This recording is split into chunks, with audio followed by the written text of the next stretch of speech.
Today on In the Wheels, we have another great rider. Obviously, we only ever have great riders, and I'm very grateful of all of them. Today, it is the turn of Amber Pate.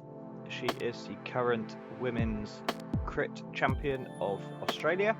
She also rides for the Jayco Lula team, and she's an all-round nice person. It was a great time to chat with her. She will be racing as this comes out at the Giro Donne, and yeah, I can't wait to see what the rest of her season brings. And yeah, I hope you enjoy.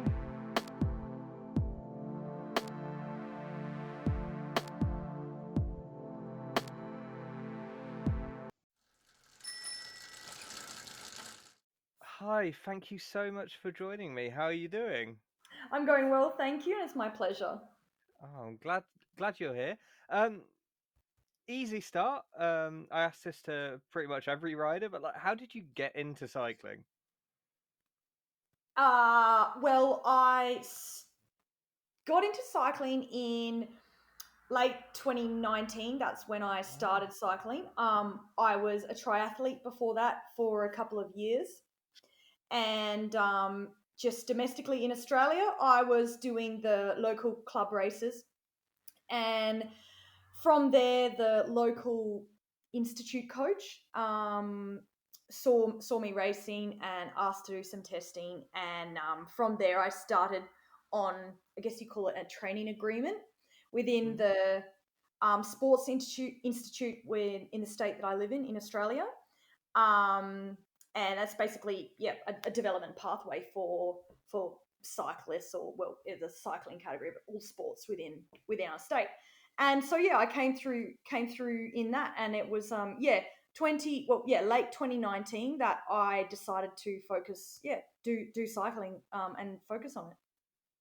wow, that's really interesting. Was cycling kind of your leg in triathlon, or were you more of a swimmer, more of a runner? I was a I was more of a swimmer and a cyclist. Yes, so a swim and a Okay. biker. But yeah, definitely strong in the swim. And at the time when I was doing triathlon, I would have said stronger in the swim. But the yeah throughout that time, I always really loved cycling, especially I started to ride quite a lot, probably more than a general triathlete would. And yeah, it was just my passion which led me as well. Yeah, because I kind of like triathlon's sometimes seen as sort of the dark side of cycling. I know it gets a bad rap, but like Yeah. I remember, did you ever watch the sub 7, sub 8 like Phoenix Foundation attempts where they tried to do an Ironman, and it was like the men had to do it sub 7 and the women had to do it in sub 8 hours, and it was like this big thing that they did. Um, so it's like in the women's, it was Spirig versus Cat Matthews. Oh yes, I think I would have watched a little bit Yeah, of that. But yeah, not not not focused on it entirely. Definitely not. But I remember that happening.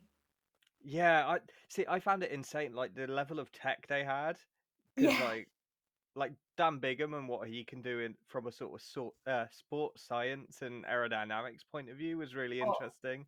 it's a, And yeah, sort of it's amazing the science behind it all as well. yeah, and it's all about like how fast can you go within the legalities, and triathlon has a bit more looseness compared to the UCI, and Much well, more. yeah, recent interesting decisions that we'll see next year. Yes. I'm yeah, uh, It's the yeah, it's quite UCI gonna UCI, I guess. yeah, it is. It's quite Uh yeah, it's obviously quite controversial, and I mean, I think most females are going to have an opinion based on this new rule. It seems almost unfathomable that they would make a decision in that regard. And yeah, I feel for riders that are smaller than myself, and even for myself. The rule change causes a significant change in my setup now, and yeah, so it's quite stressful, but almost, I think a lot of females are hoping at the moment. Yeah, I think if anything, like the the specific females I'm worried about are the really short ones who are also sort of, late 30s, early 40s. Like for them, it's good because they've had a position for all their career, and now they're going to have to change it like super late on. Like Yeah, I some mean, of the younger ones, maybe there's time to adapt, but it's not. yeah, I think. I mean, yeah. I mean, you've got a lot of the peloton who are, let's say, late 20s to early 30s. And I think regardless of what age you are in cycling, each individual is actually, we're all very adaptable. But I think mm, it comes down to the reality of the rule that they've placed on women, and yeah, and the setup, and I personally think that it brings a lot of safety risks on individuals and within the peloton. mm, So yeah, I mean, I could go on all day about it. I mean, I'm probably one of the taller, definitely up there with the tallest riders in the peloton, and I still run 36 centimeter bar width, and I mean, my climbing bike is 35 top and 36 bottom. Or maybe it's 34 top, 36 bottom. I can't really remember off the top of my head, but yeah. So I mean, I would happily ride 34 or 36 centimeter width bars, but we're going up to some. It's going to feel hugely different, and I'm one of the taller riders, so I can't imagine for some riders that are, the climbers, the small climbers for sure. mm. And that's actually interesting and something I've not considered before. The sort of concept of a climbing specific bike. So I assume you've got one for sort of flat, like I don't know, shoulder prize or something like that, where it's just you're not going to go uphill like Yeah. 1 meter altitude gain throughout the race or something daft, Oh no, we're versus like something going up the one two, which I know doesn't happen often but can do. yes. Um, but like, where's that tipping point? Because there must be a race that's kind of flattish, but there's a bit of climb, and like, how do you make that decision? Yeah, I mean, I guess I can't speak for other teams, but I have to say that we're really lucky to have the option and the opportunity to have both. Every rider is the same in the team. To have both a climbing bike, which is the Liv Langma, and then let's say the more of the aero bike, which is the Envy Liv. Or from the Giant side, you'd go the Propel versus the TCR. Mm, And I mean, I absolutely love it. I love having the choice. I'm quite particular with the choice, and it every rider's different. I tend to go onto the Langmar a little bit, let's say earlier, or if not mm, earlier, but if there's a stage with say 1200 vert, I would still consider whether the Langmar is worthwhile for that. And sometimes I choose the Langmar, or I might choose the Propel, depending on the type of climbing that's within. But even through some of the classics, especially when you go into the well, even Roubaix, actually, I use the climbing frame, which is the Langmar. mm. But even Flanders, even if I was to do Ghent Wevelgem next year, I would use the Langmar as well. So it's also the geometry is ever so slightly differently, and how the bike handles over, especially cobbles. Mm. Which, in reference to the classics, is why I choose that bike in some of the classic races. And then, but for sure in sprint stages, pure sprint stages in Grand Tours, and yeah, of course, something like Scheldeprijs or Depana, or now Copenhagen Sprint, you would be going on the Propel. It's just a much stiffer frame. The acceleration, the feeling of acceleration on the flat is you can feel the difference, but there's so much science to say one frame may not be better than the other. They might both climb as well, or the aero benefit outweighs the weight benefit. But I think it really comes down to individual feeling on a bike, um, and yeah. So for me, I love having the choice, and I'm quite happy to swap between my bikes quite regularly. Yeah, I guess that's the one thing that like data can't like map out is how you're gonna feel Yep. and sort of personal preference. Like it could Yes. tell you as you say, like the numbers can tell you one thing, Yeah. but being in a race situation is completely different sometimes. Like Oh, definitely. And like it was Mark Cavendish in his autobiography, he says like he tests badly, like on the ergo. He's yeah, rubbish, but put him in a sprint with a finish line, like 9 times out of 10, he's the winner. yeah, yeah. And an ergo can't measure that. Like, No, and I think with the bikes, it's also, I mean, obviously, I haven't spent any time to actually research, but I think it's also based on rider type. mm, So yeah, I'm a classics rider, but also um, I'm not as explosive as some of the other classic riders. So I tend to be a bit of a bit of a mix of a bit less explosiveness, but quite good on the repeatability side and sometimes the longer repeatability. mm, And I find that that's why I tend to maybe choose the Langmar, so the climbing frame, a little bit more often if it's quite with a bit of elevation and a bit more, I guess, up and down, because not being an explosive rider, I like the feel and the acceleration of the Langmar versus the Propel when it's on vertical meters. But yeah. when you talk about the bike on the flat, yeah, then the Propel or the Envy Live, yeah, incredible. Wow. Like, how did you then find the? There's no better word for it, but transition from triathlon to cycling and going sort of super specific. As I Yeah, said, there well, is no better word for it. It's just such a yeah, triathlon word. well, yeah, it's quite interesting because when I converted to cycling, it was actually, yeah, so 2020. It was Mm. obviously late Oh 2019 yeah. where I made the decision. So 2020 and 2021, yeah, I mean, was COVID years, and Australia Mm. was very restricted in what we could do. So in my first 2 years of cycling, I did very little racing. Like, I mean, in 2020, none. Um, I think I can't really remember. Maybe because we have our nationals so early in January. I think whether the lockdown started after that. So Yeah, on First Cycling it says that you got 17th in the TT and 23rd in the road race in yeah, 2020. I'd So had like less than 2 months of uh training and yeah, I remember that. Um yeah, I remember it was literally the hardest thing I'd ever done. Race fueling, knowledge of how to fuel in a race, knowledge of how to position was just not there. But then COVID happened in those next 2 years, so I got very little race experience.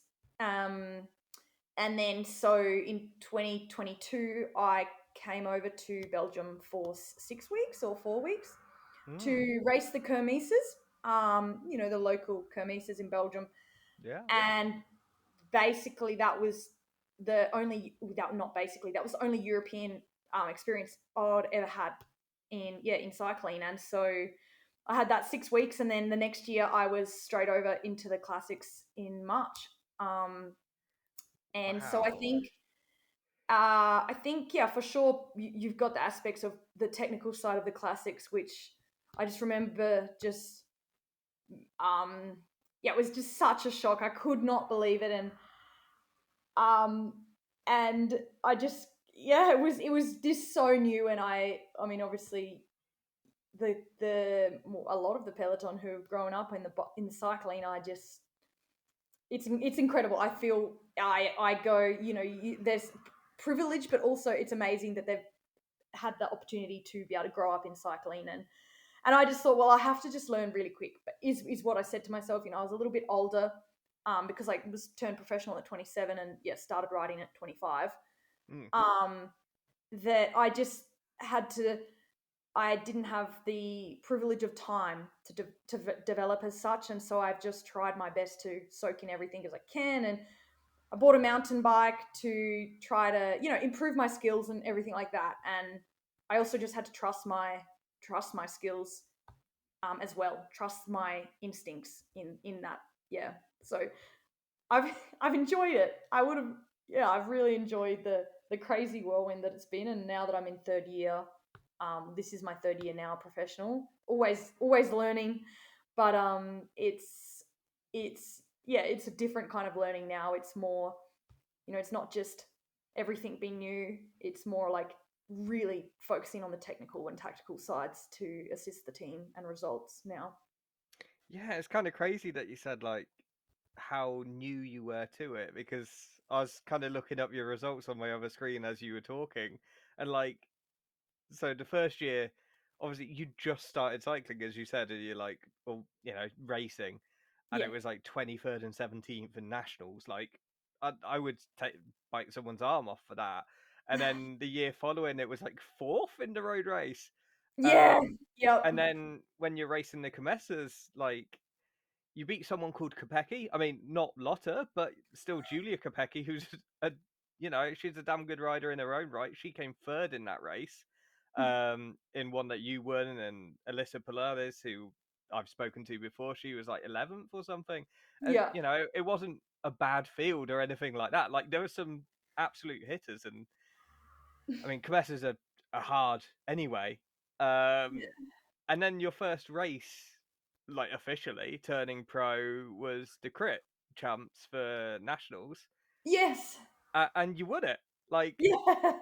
how was that? Because again, like looking at your results, I wouldn't have known you were a triathlete. Like to me, that I guess it's that reputation thing, and the Yeah. expectation was like winning crits is not a triathlete's move because it's everything's all bunched up, it's all tight and together, and Yeah. triathletes, the reputation is that they're not good at handling. It's just it is what it is because a lot of the It's time they're racing essentially it's true time though. trials after a swim.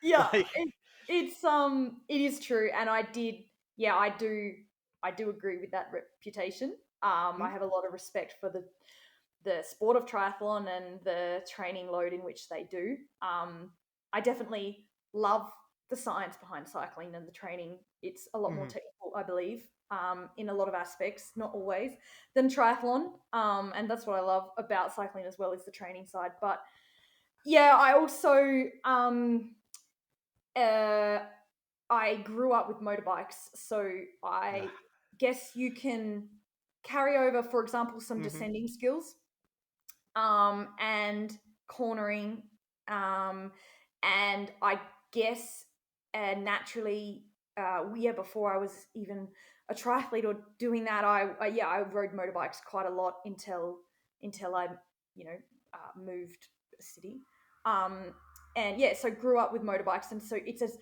is different, but there's still an element of skill and handling within cornering and especially mm-hmm. descending. Um, not really sure how that correlates over, but I always just think that what it developed was quick thinking, and decision making under speed. And I still carry that with me now and back myself at 9 times out of 10. Can't help a lot of things, but the decision making under speed is, I think, a really, really big factor to do with the peloton. Not that, yeah, it's something that you know, if you can relax in that, knowing that your body or your instincts are going to help, then yeah. So there's a lot of things, but always definitely the classics. Being at that key point at that key time. Uh, I get frustrated myself because I go, oh, sometimes I back out, or oh, I wasn't in perfect position, but it's coming and it's continuing to get better. Which at the end of the day, that's all you can focus on in the sport as well. Yeah. Yeah, it's kind of mad though, like, because yeah, first pro race was winning the national championships, like beating Alex Manley. I presume in a sprint, and like, No, oh, it was basically a flyer on the last lap. Um, got yeah, and yeah, so Alex, who obviously was my teammate at the time, yeah, so Alex won the bunch sprint, and yeah, it was a late flyer that I followed, for our team. The goal was to make sure it would come down to the sprint. But the way it turned out, it just ended really well in that regard. So it was really nice to have that as well.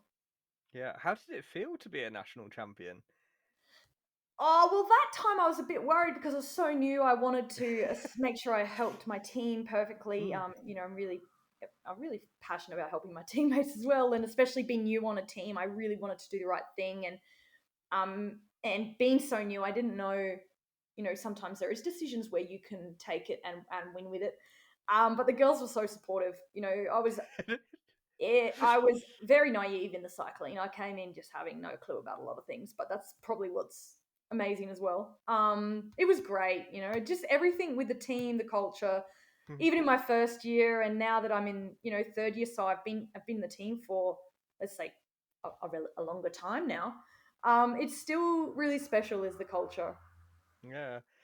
I just have visions of you like in that sort of late flyer being like, oh shit, I think I messed up here. Like, I'm not meant Yeah, to win this. And go like, oh, I've won by accident here. yeah, Like, yes, yeah, oh, exactly. It was that, but gosh, it feels like a long time ago now.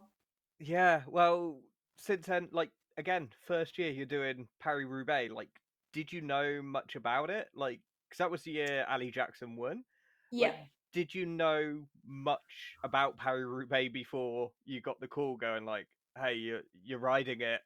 Do you wanna?" Like, Well, all I knew was the recon that I had done for the race, and it was the hardest thing ever. I couldn't believe it.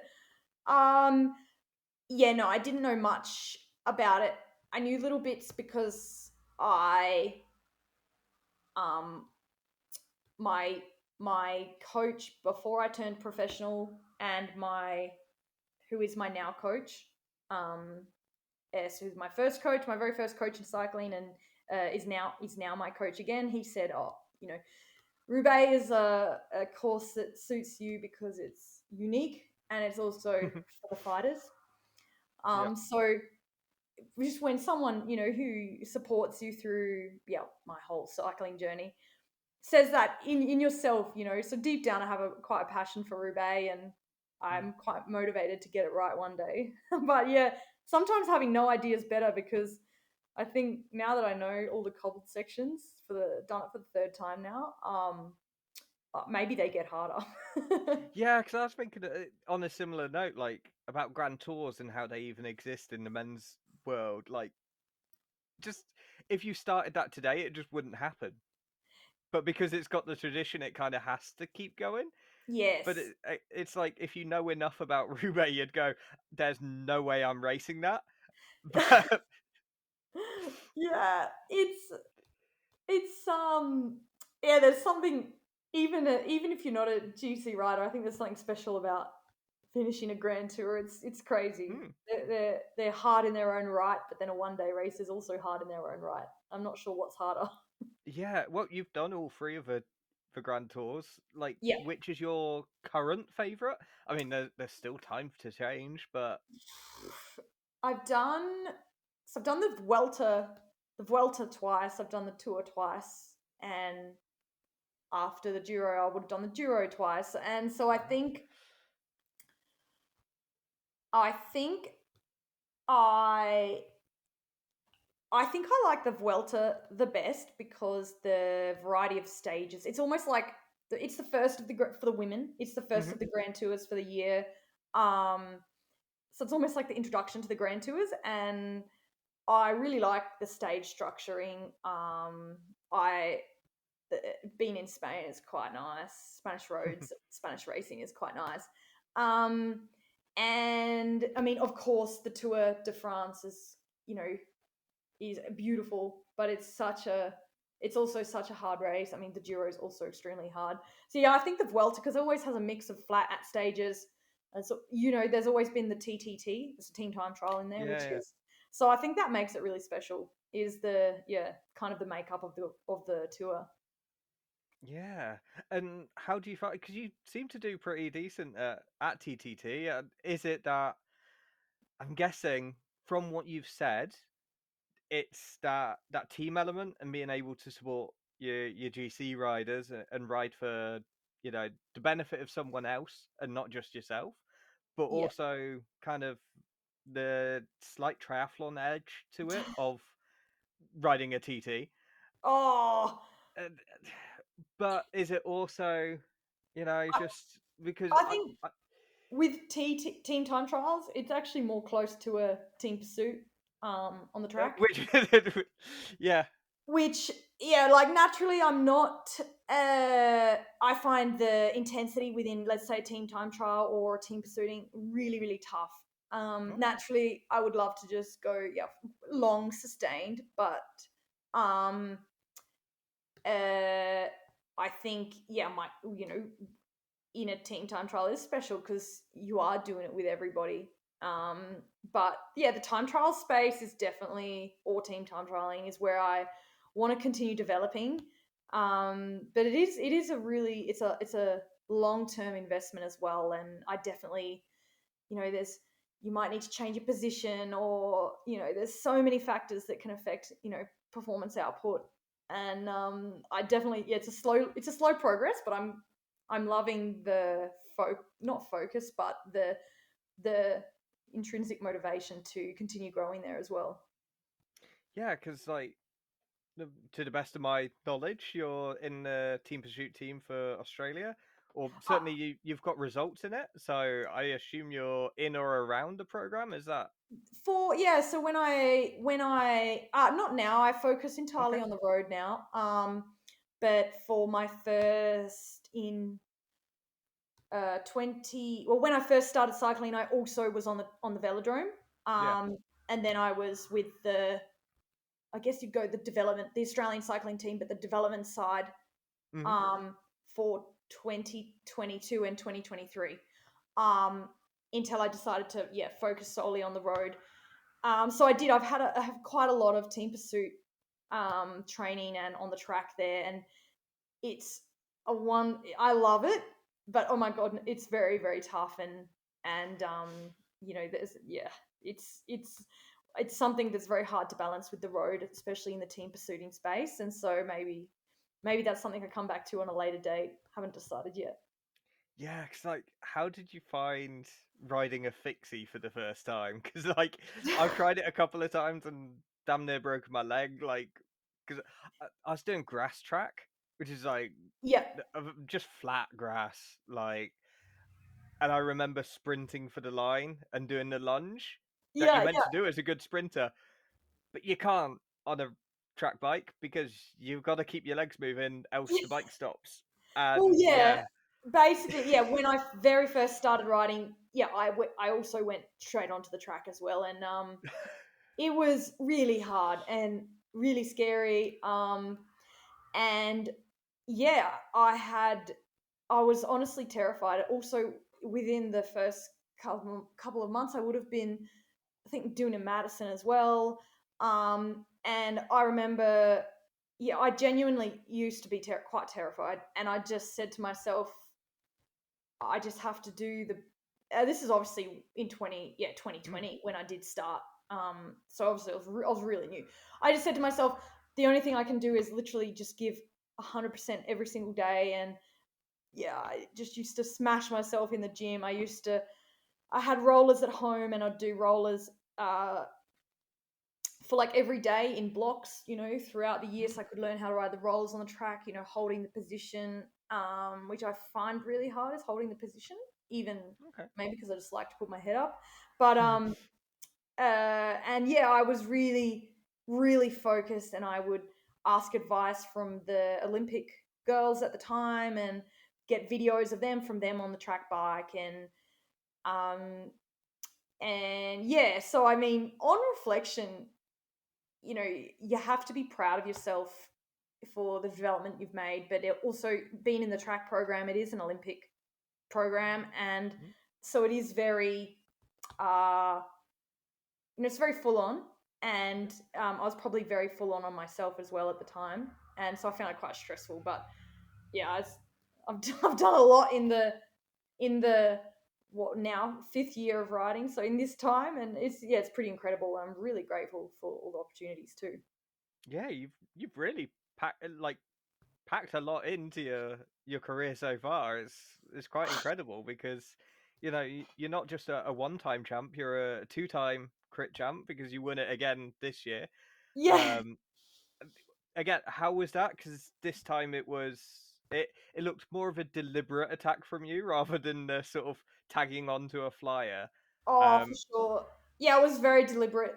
Um, yeah, because the crit's so short. It was fun and racing. Yeah, in Australia, in the domestic side, such as nationals, is also really fun because it's a chance where everybody can have a bit of have a bit of fun on the bike and can attack, or you can because it's not there's a lot of ways that you can win it, and so it was really good to have that one as well. And it was also just a really fun race. So yeah, that one was I was very proud of that because I just that it was on my accord. I went into the race wanting that, and it was nice to come out with that outcome. yeah, was that something you like? Were you thinking, "Oh, I have to attack because that's the only way I can win," or were you just trying to cover every single base by like the best form of defense is just going straight out and attacking and whittling it down? No, yeah, no, I yeah, for me to win, I would have I have to be in a break. Attack. So that's I just at the end of the day, if we're in nationals and we do have a strong team of Australians with Jayco in nationals, you do have to make decisions that are to win the race, and so that was my focus really.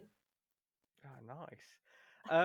So yeah, like, is it nice to be able to speak to you as the current crit champion? What kind of ambitions do you have for the rest of the year? I know you've dropped in that you're going to be doing the Giro Donne. Yeah, Um, what are your aims in that race? Are you going in with a sort of support head on? Is there anything that you're aiming to achieve just personally, kind of goals you're setting, or yeah, how are you approaching it all?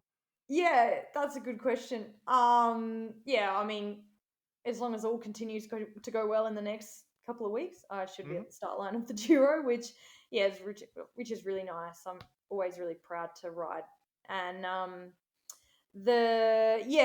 as a whole, it is a focus of supporting GC and the stages for the GCs. But yeah, when it comes down to the flatter stages, the sprint stages, quite a key support in the sprint finishes. So most of all, I come into these grand tours as a support rider, but also at the end of the day, if there are key moments where breaks might go, or if it does come, like there's always an opportunity in regards to being in a breakaway and everything like that. So it's like you never know how each stage is going to play out. Mm. But yeah, as a whole, I do go into the Grand Tours, as a support rider to support sprinters or the climbers into the climbs, and yeah, so that's kind of my focus in that regard. Yeah, I guess like what kind of role are you doing for the sprinters? Are you like how close to the finish are you trying to get them? Because like obviously with your typical lead out, like certain riders have like a checkpoint where it's like, oh, I don't know, 4K to go or just for random Yeah, numbers sake. Like if I could get to 4K to go with two people behind me, that's my job done. If I've got anything else to give, great. If not, slam the anchors on, get home, yeah, job done. yeah, for sure. Yeah, no, in the sprint lead outs, I prefer. Oh, more so, I haven't had enough experience to go. Like we've got really good riders for the final lead out. So ideally, I like to be third or fourth lead out, Okay. which is more of the Mm, longer, which is my strength as well. More longer, and then as it gets to the final technical, ideally 15, depending on the situation, on the scenario, on the race, on the profile, on the sprint. But and also when it all comes to plan, it's not so common. But yeah, ideally, depending on the situation, 1K to go would be great to have two people behind me. mm. But how often does it play out perfectly? Really? Yeah, I mean, like, what is the Mike Tyson quote of like everyone has a plan until they get punched in the face? It's kind of like Yeah, that, but you, it's you against 20 other teams also trying to do the same setup. exactly. So it's like, right, we've all got the plan. There's not Yeah, enough road for 20. Something's got to give here. yeah, exactly. It's yeah, and it's always, it's really hard to get everything perfect. It's hard to get everything perfect, and at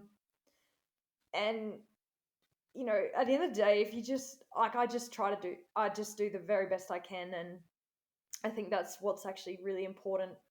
Yeah, in the support side as well. The leaders always know that I've done everything I possibly can to help. And there's been times, yeah, where I have had really awesome opportunities for myself, and times where I wasn't able to make those opportunities happen. But it's part of racing, isn't it? It's never guaranteed. Yeah, yeah, so true. Um, so what are obviously we talked about the Giro. Like, what else is on the cards for you? To the best of your knowledge, and are there any targets for you or goals for the rest of the season? Yeah, actually, it's quite interesting. My season is quite front heavy, so I basically, after the Giro, I'll be able to have a little bit of a break, which is really nice. Mm. Um, and then, well, I mean, at the end of the day, we don't really know the planning for the rest of the season. But you've got the Giro, then I won't do the tour this year. And after the tour, the reality is there's not actually a lot of racing. Mm. Um, I mean, there's Europeaners, but we can't race that. And the World Championships, that's a really, really hilly course, very suited to climbers. I'm not a pure climber. Um, and so, yeah, the season's quite quiet in the back end. And I'm not entirely sure of how that looks yet, but I know that by the time the Giro's finish, yeah, it's a good chance for me to have a nice break, and then I can build up again for the later season races. And I think I have about a month potentially a month between the Giro and my next race. Oh wow, that'll be interesting at least, and glad you get some time off because yeah, it's not easy doing any race.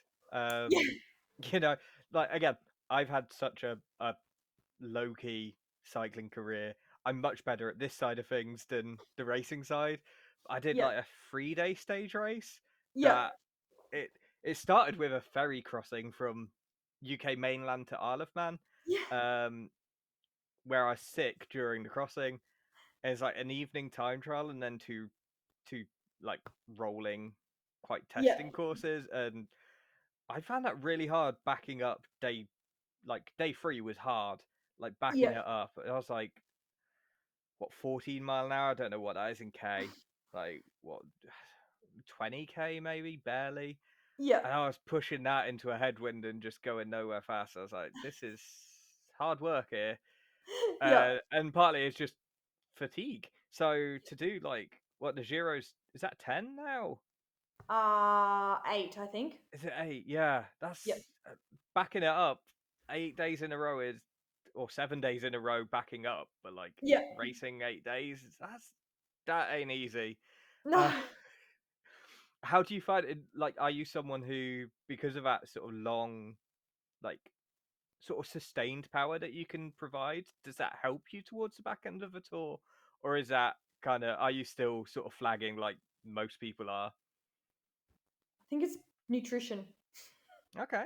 Nutrition is what performs strong at the end of a tour versus the start.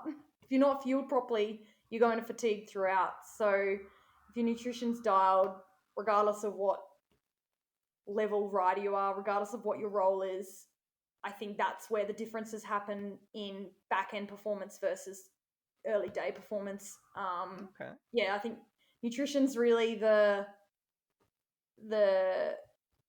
the biggest factor in, yeah, long performance really. So I mean, obviously some riders might naturally or physiologically fatigue slightly quicker, Hmm. and some might naturally last a bit longer. But I think at the top level, the reality is, and at the intensity in which we race, the reality is it comes down to nutrition. And were you always good at nutrition? Because like I presume with Jayco you're getting like there's going to be nutrition professionals behind the scenes that kind of take the stress away. But when you were coming up through it, were you like always very good at this sort of nutrition side, or was that something you Well, had to work I at? think at every top level team they've got nutritionists and their own I think a lot, yeah, teams might vary in their nutritional advice. And yeah, I mean, obviously, like I said, because I wasn't a junior athlete, elite athlete. I wasn't a professional as a young person. I wasn't doing professional sports or elite sports. I was very active, but I didn't do it at a high elite level. So therefore, I never really got any education at a young age of performance fueling. Hmm. So then when I started cycling, yeah, obviously 25, that was the first time I'd had input from performance nutrition, and I was really motivated to learn. And I probably made, well, I made all the errors of what not to do. So therefore, I learned what to do, and I learned how to fuel. And then, yeah, obviously, you know, even from the time I started writing to now, the science in fueling, the recommendations within performance nutrition has changed so much. So even in the last 2 years, the recommendations differ quite significantly compared to the recommendations even 2 years ago. Um, we're in a carbohydrate phase in the flow of, we're in a carbohydrate era of cycling, and you know athletes are having 125 grams plus now. So even in these last 2 years, there's been massive shifts in nutritional advice within top level performance, and I think that I really enjoy learning about that. But there's so many mixed reviews, so many mixed advice, that at the end of the day, it really does come down to what works for you as well, even at the Mm. top level. So yeah, there's so many people fuel differently from athlete to athlete. It's insane. Yeah, it's kind of again, it's that like data can show you one thing, but then the individual can kind of contradict that data to an extent. And it's kind of interesting how that kind of how it's been applied twice now, where we said like how the bike can change depending on the rider as well as how the sort of Absolutely. Yeah, I nutritional mean, profile. physiologically, people might burn carbohydrates at, well, not might, they do. People from person to person will burn carbohydrates at a different level. And then there's some, whether it's previously or whether it's current, science say, oh, you can shift that um, rate in which you burn carbohydrates, or there's some science say that you can't shift that, and you're naturally predisposed to a certain rate in which you burn. So some people are more carbohydrate reliant, and some people are slightly less carbohydrate reliant. And it also depends on, really, like, your muscle makeup. If you're a fast twitch muscle, if you're slow twitch muscle, your body Mm. requirements and needs are going to be slightly different to the energy output in which you're doing in a race. So it's insane, the difference. And yeah, also it's quite fun learning about it as well. I'm quite, I guess you would say, passionate about it, but Yeah. I definitely strongly believe that there is no big right or wrong, and that everybody, you know, might be different, which is also fine. Yeah, it's very clear that you're very passionate about it. It's really great to see. I guess like one thing that came to mind when you're talking was about like I don't know if you ever heard of Paolo Bettini. Like he won the World Championships a couple of times for Italy, and like he'd always raced the Vuelta just before Worlds, Yeah, with it being that late in the men's calendar. But like stage kind of 18, 19, 20, around there, he would intentionally bonk. So he would just not eat yeah, deliberately during the stage. So it'd like run a massive calorie deficit and go into hunger knock and like which is an awful thing. I wouldn't intentionally do that to myself. Like I've felt it before, and it's horrendous. yeah, But he would do that allegedly, so that then when he next eats at like stage 21 or just after, his body's like, oh my god, I've got all this energy, and kind of builds like some sort of Super Saiyan version of himself for like a week or so. And this like, sounds like very old. yeah, it does feel like yeah, an old wives' tale for sure. But it's like Yeah, it's These funny are the old hearing like beliefs. They're definitely not well supported by science now, I don't think. no, no, and just for clarity, that was not me condoning it. It's just funny No, to think about, like, just it is. intentionally giving yourself the knock, like, oh, Yeah, well, I mean, yeah, the obviously the riders in the in the previous eras of cycling, the fueling strategies were so different. in Yeah, many ways, both yeah, legally and otherwise. yeah. You had obviously a lot of it was a low carbohydrate era. Mm, Now we're definitely on the high carbohydrate era, which I think is a very great thing. yeah, yeah, I'm inclined to agree there. Yeah, So yeah, all that's left for me to say is like, how can people follow you on socials, just so they can see what you're up to, where you're racing, all yeah. that good stuff. I try to I try to keep my family updated on the Instagram. Hmm.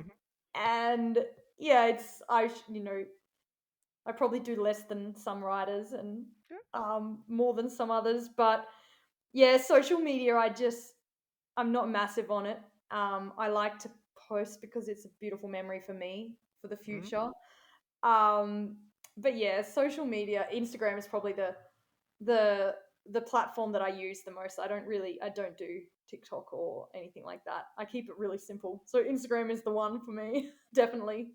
Yeah, awesome. Well, yeah, I'll right now there'll be a screenshot of your Instagram on screen for Yeah, people to see at home.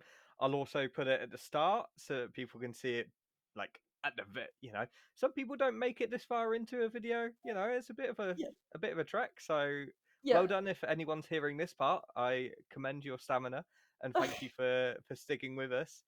And yeah, I wish you all the best with the Giro, with having a lovely deserved rest afterwards, Yeah. and all the rest that the season has to bring.